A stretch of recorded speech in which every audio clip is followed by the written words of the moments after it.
Ang programang ito ay hatid sa inyo ng Air 21. Sagot ko, padala mo!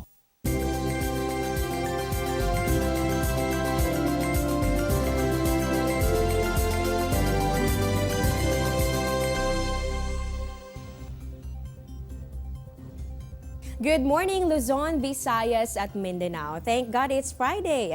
Para sa mga nanay na naghahanda na ng almusal at para naman kay tatay na nagpaplanong maglinis ng sasakyan today, naku, makikiayon kaya sa'yo ang lagay ng ating panahon. Para naman sa lahat na aalis ng kanilang bahay, anong outfit of the day kaya ang babagay sa ating weather? Sabay-sabay natin yung alamin live mula sa Pag-asa Weather and Flood Forecasting Center. Ito ang Panahon TV na simula Lunes hanggang Linggo, unang maghahatid sa inyo ng pinakabagong ulat panahon. Sabay din kaming papanood via online streaming sa www.ptv.ph. Kasama niyo po ngayong Friday morning, August 26, 2016. Ako po ang inyong weather lover, Amor La Rosa. Para naman sa mga magja-jogging ngayong umaga, dagdag motivation ng ating sunrise. Mangyayari yan 5:43 ng umaga, habang yung sunset naman natin mamaya mangyayari 6:12 ng gabi. At yun naman, para malaman na natin ang inaasahan nating lagay ng panahon sa mga susunod na oras, makakapanayam na natin ang isang weather forecaster ng Pag-asa. Walang iba kundi si Mr. Hener Kitlong. Good morning, Mr. Kitlong. Meron nga tayong binabantayan na bagyong Dindo. Dito pa rin yan sa loob ng ating port. So ano na po ba ang pinakahuling datos ng Pag-asa at paano po ba ito kikilos sa mga susunod na oras? Maraming salamat, Amor. Isang magandang umaga po sa inyo lahat, mga kabayan. Kanina pong alas 4 ng umaga, ang bagyo pong si Dindo ay nasa layong 965 kilometers.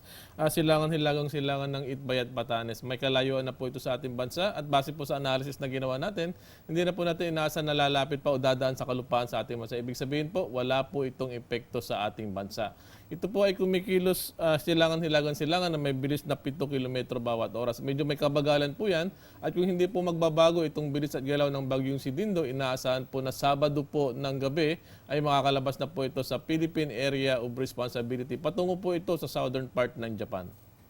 Naku, mabuti naman at hindi po natin inaasahang tatama pa dito sa ating bansa itong bagyong Dindo. At Mr. Kitlong, kanina po nabanggit nyo nga yung kabagalan ng pagkilos nitong bagyong Dindo. So ano po ba ang dahilan bakit mabagal ang pagkilos nito? At ano po yung mga factors na nakakaapekto dito sa movement ng bagyo? Tama yun, Amar. Mayroon mga factors na aming binabantayan o tinitignan upang makita natin kung saan gumagalaw ang bagyo at kung ito ba ay bibilis. At base po rin sa chart na nakikita ninyo, ito po ay ang chart na po ito ay nasa 500 millibars. Ibig sabihin po nito, ang taas po nito ay nasa 5 to 6 kilometers mula po sa surface. Dito po sa 5 to 6 kilometers, dito po natin makikita yung pinaka-sentro ng bagyo. At kung makikita po natin, mayroon pong may kulay dito o mayroong mga hangin. Ito po ay high pressure area, extension ng high pressure area. At hindi po ito kayang daanan ng bagyo. Kaya hindi po ito gumagalaw o mabagal po yung kanyang kinikilos dahil mayroon pong isang circulation dito, isa pong low pressure area. Nakaka-apekto rin po yan sa paggalaw ng bagyo. Bagamat mahina po ito, may epekto po ito. Inaasahan po yun na pag ito po nawala, saka lamang po kikilos ang bagyong si Dindo. Kaya sa ngayon po, mabagal po ang kinikilos nito. Halos 7 km bawat oras, napakabagal po niyan. Pagdating po ng Sabado, inaasahan po na makakalabas na po ito ng Philippine Area of Responsibility. Kumikilos po ito silangan-hilagang-silangan at inaasahan din po na ito ay tatama dito po sa southern part ng Japan. So dahil pala dito sa extension nitong ridge ng high pressure area at ganoon din po itong low pressure area, yan po yung factors na nakakaapekto dito sa mabagal na pagkilos ng bagyong Dindo. And for today naman po, ano po bang inaasahan nating weather conditions sa iba't ibang bahagi ng ating bansa? Yes, mga kabayan, ngayong araw, gaya po na nabanggit ko kanina, wala pong epekto itong bagyong si Dindo. Yun nga lang po, nahahatak po nito yung tinatawag nating habagat. Ito po yung nagdudulot ng mga pagulan sa ating bansa ngayon. At ngayong araw po, ang region ng Ilocos, ganun din po ang gitnang Luzon, kasama na pong Metro Manila, ganun din po ang Mimaropa at Calabarzon. Yung mga nabanggit po, makakaranas po ito ng maulap na kalangitan na maaaring magbigay ng mahina hanggang sa katamtamang pagulan at pagkilat-pagulog. Ito po yung naapektuhan direkta ng habagat. Samantalang yung nalalabing bahagi po ng ating bansa, magkakaroon lamang po ito ng bagyang maulap hanggang sa maulap. Ibig sabihin po yan, sisikat po ang araw, magiging mainit o maalinsangan sa tanghali. Yun nga lang po, mag-ingat lamang po tayo sa mga isolated thunderstorms. 2 oras bago maganap po yung mga thunderstorm na yan, ay magbibigay po tayo ng advisory. Kaya lagi po tayo nakatutok sa Panahon TV dahil anumang oras ba, bibigay po tayo ng update. Kaya sa ating viewers din, panatilihin din po natin ang pagdadala ng payong. At panghuling katanungan na lamang, Mr. Kitlong, ilang bagyo pa po ba ang inaasahan nating papasok ng ating PAR sa mga natitirang buwan ng 2016 at papaano po ito maapektuhan ng nagbabadyang La Nina?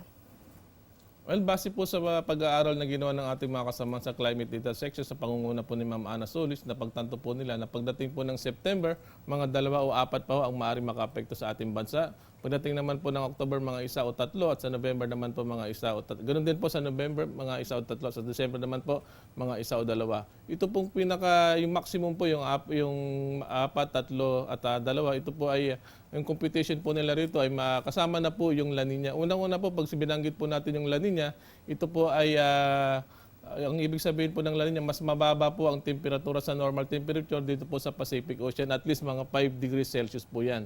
At isa po sa mga epekto ng La Nina ay mas marami pong pagulan. So pag maraming pagulan, ibig sabihin po niyan, maraming moisture. At pag maraming moisture, maraming kaulapan kung saan nabubuo mga bagyo. Yun nga lang po, yung lakas ng bagyo pagdating ng La Nina, hindi po ito kasing lakas ng bagyo pagdating ng El Nino.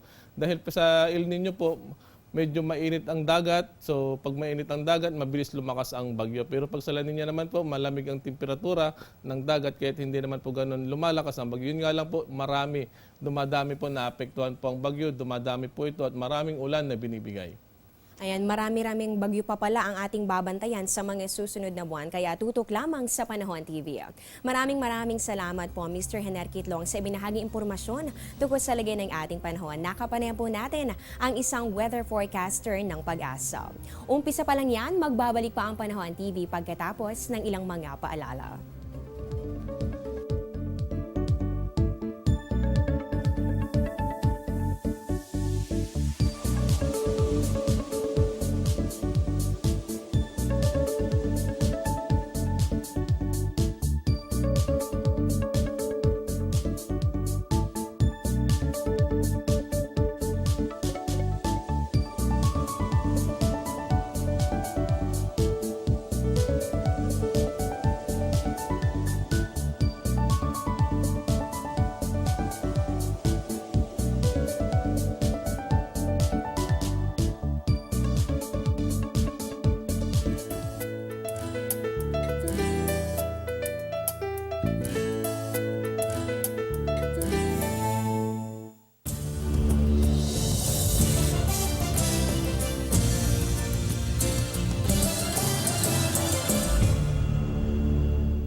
Get timely and reliable Philippine weather information anytime, anywhere through the Panahon TV mobile app, a multifunctional mobile app that brings you weather updates sourced directly from Pag-asa. The app provides a complete 3-day weather forecast at your location. It also allows you to ask or share the weather to the community. It has auto alerts for thunderstorm advisory, rainfall warning, and storm signals over your area. Download for free today, available at Google Play Store and iOS.